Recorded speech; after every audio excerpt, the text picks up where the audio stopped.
Hello everyone and welcome to another Q's Views RPG video. Last week we featured the Castles and Crusades um, classic monsters and treasure. Today we are showing a follow-up to that, which is called Castles and Crusades Monsters and Treasure. So it's a different book, has a different cover, and it's a thicker book. And they did away with the classic because, well, we got some different stuff going on here. Here we have some good imagery. Here we got some credits. And check out who's involved. Monsters of Treasure, Robert Doyle and Stephen Chenault. I think that's the right way to say it. Chenault. Looks like a French name or something. I'm not sure. Pretty cool little emblem here on this page right here. I really like that. Castles and Crusades. Knights of the Crusade. Our table of contents. And once again, I'm not going to go through every single monster in this book, but we are going to cover several of them, and we'll have a fun discussion regarding it. As you can see, there's all kinds of creatures and monsters in this book. Nearly 400 pages worth. And in my opinion, very much worth the asking price. Depending on where you live, of course. For me, here in the U.S., I think it's an excellent deal. All right. Upon the edge of battle lies the spoils of glory. So here they're not just talking about creatures. Creatures are important, and it's a major part of this book, absolutely. But they're also talking about treasure and loot and those kind of things that you gain from such monsters. Excellent artwork as always. You know, some of the artwork in these previous books has been black and white. Here they decided to go color. So if you remember in the previous book, it was black and white artwork, which I love. But here they decided to do some color stuff. Very interesting take on the aboleth. The Allah looks like some kind of elemental. I've never used that creature. If you have this book, do you like it more than the predecessor, or do you appreciate the original book a little more? If so, why? Because maybe you have more monsters to deal with? Are you the kind of person that prefers color art over black and white? Does that not matter? What is it about this book, if you own it, that you like about it, or maybe dislike about it? It seems to me that the creatures, I've done my own comparisons. It seems to me the creatures are presented in the same way, the same level of effectiveness. It's the same stats, obviously, but slightly different layout. In my opinion, the stat blocks here are a little bit easier to find, just because you do have, this bolded print against not just a white background where the letters seem to kind of wash out. I like this kind of fade on the page, which for me helps me to find the material a little better. That's just me, though. I know that's a subjective thing. The behemoth, you can tell that the artwork does come from different artists. Once again, as in the previous book, I think that's a good thing. I think it's a good thing when not all the artwork looks like it came from the exact same artist. I know some people don't like that. Some people who are very OCD about that want all the artwork to look the same. The Bolisk, especially if it's a good artist. I don't know. I don't see art the same as a lot of people, though. I see it as, as subjective and an individual thing. Not everybody's going to come to the table art-wise with the same materials or with the same ideas or with the same techniques. That's one of the things I liked about some of the earlier, RPG books, is that you have different artists using different techniques. You'd have an artist using cross-hatching, and then you'd have the next artist using stippling. You could find that in some of the earlier RPG game books, back in the day, two different art techniques within the same book, which is something I think is quite cool, actually, to be honest.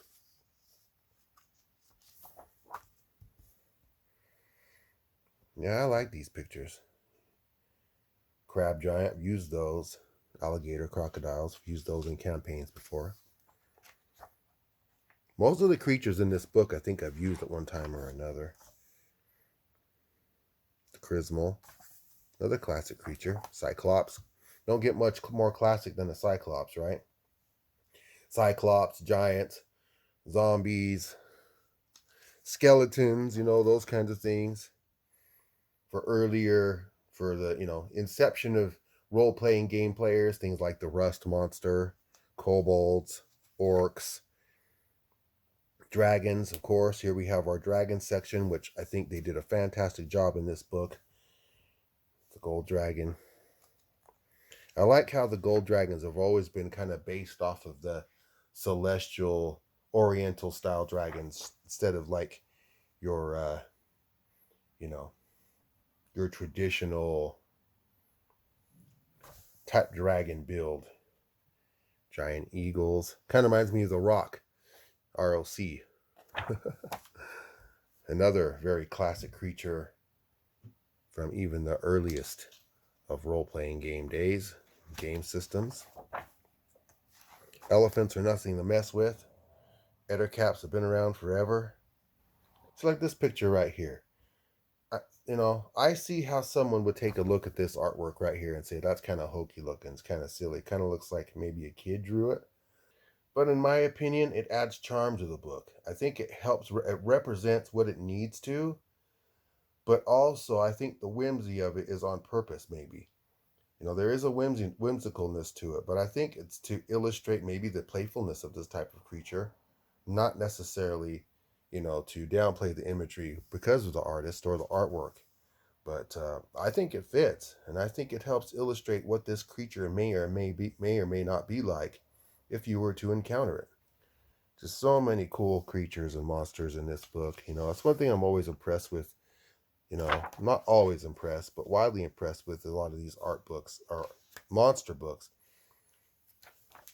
is, how specific creatures are portrayed. I like this one right here. That's like a poster. I would love to have that blown up and put it on my wall. That'd be a really cool thing to do, I think. I'm going to see if I can look into that. But yeah, that'd be great. Same with this. That's really cool. Yeah, I'm digging the artwork in this book, and as much as I love the black and white artwork, and I do love it, I said several times in the previous video, I do like the color as well. Nothing for me will ever take away the majesty and should I even say maybe the nostalgia of the black and white artwork and what it means to me as a role-playing gamer, especially for someone who's been playing these games, since the mid to late 70s. For me, this is, seeing it, all these different formations of these games and seeing how they've been evolving over the years with the presentations and those kinds of things. And even with even with game mechanics have changed a lot, from the early days all the way to the days of to hit armor class 0. Some of you remember THAC0. To hit armor class 0. I actually still like that mechanic, and I do use it from time to time. I know some people hated using to hit armor class 0, but I really like it. I don't think there's anything wrong with that system. And I think, let me back up just a little bit. I see how this system can cause problems, and I see how it's caused issues for some, but I think those issues can be avoided if you understand the mechanic appropriately and you don't try to get too crazy with it, in terms of how it's applied. Just apply it the way it's meant to be applied. I never had any issues with it, but I do see how for some it's very confusing, and especially compared to the systems now. I mean, if you're used to 5th edition especially, and you go back and try to play those old game systems, I can see how you'd be very, very confused, and how adopting that system into a current game may be more of a pain than it's worth. But I don't know. For me, it's not that big a deal. For me, it's pretty simple. Not to put down, here's a kobold. We were just talking about those. Not to put down any DM, because I have appreciation and respect for all DMs and DMing styles. Even the ones that like to give stuff away, which I don't advise. You always get that one player. How come I don't get this? When do I get this? How do I get that? And you have some DMs at Cave. They'll give their players everything.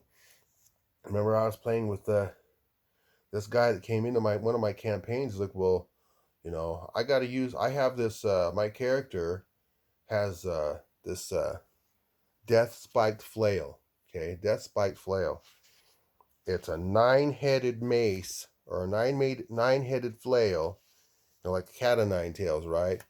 And for each one of these that hits the target, they have to roll a save versus death. I'm like, what? No matter what it hits, and it's a plus something magical weapon, and it never misses. And I'm like, are you serious? You are not using that.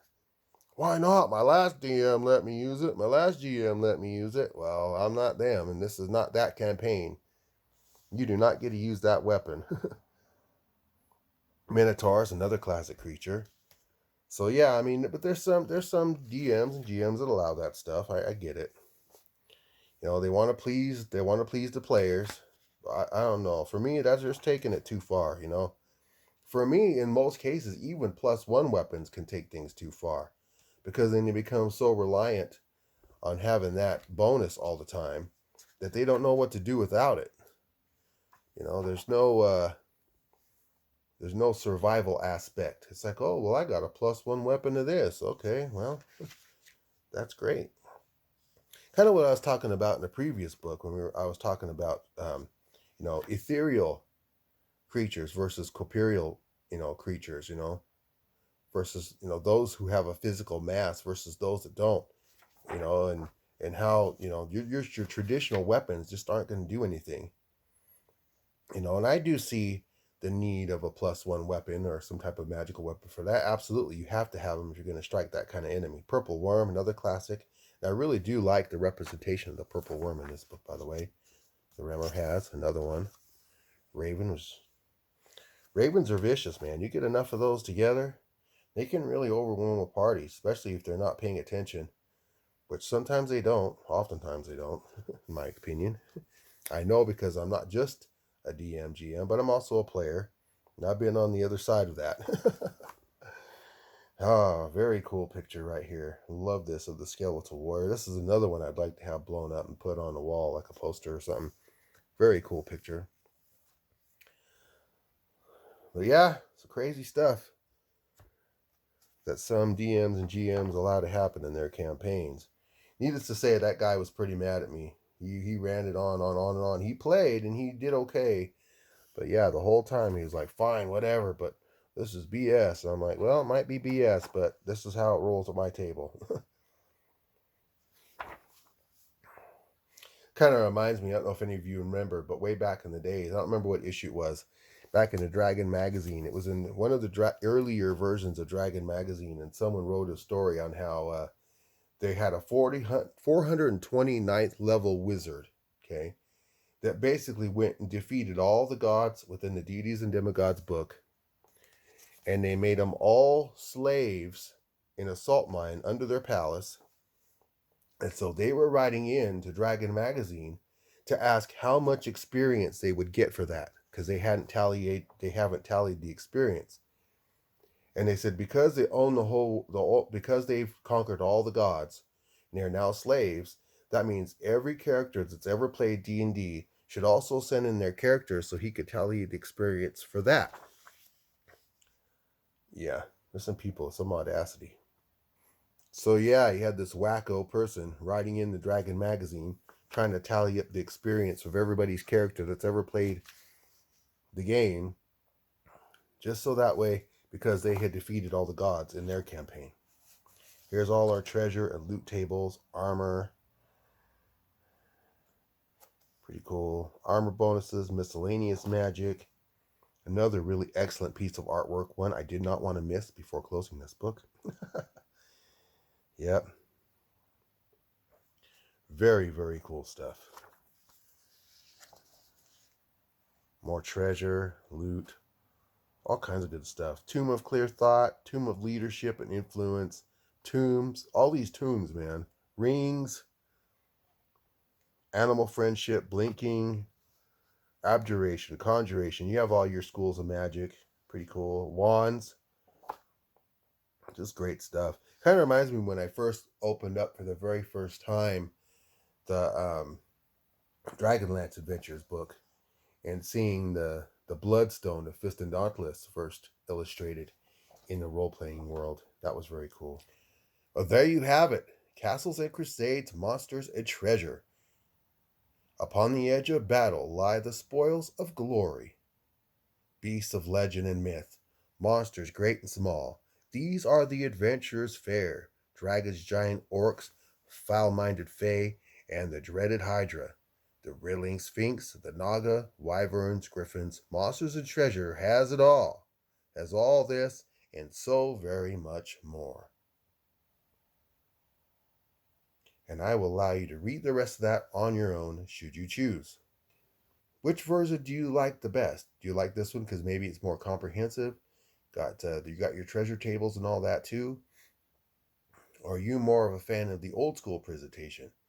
Maybe all the color art and and the page designs is too much. Maybe you're like, they overdo it. Everybody's trying to be fancy with the book. Just give me the monsters. Just give me the stats. I don't care if it's black and white art, as long as it's done, sort of decently, which it was. It was done great. I know there are players and people have tastes on either side of the fence on this one. So let me know what your stand and what your opinions are. And remember, there's no wrong opinions here. We just sharing our love for these wonderful products and these great games. Thanks for watching. Stay safe out there.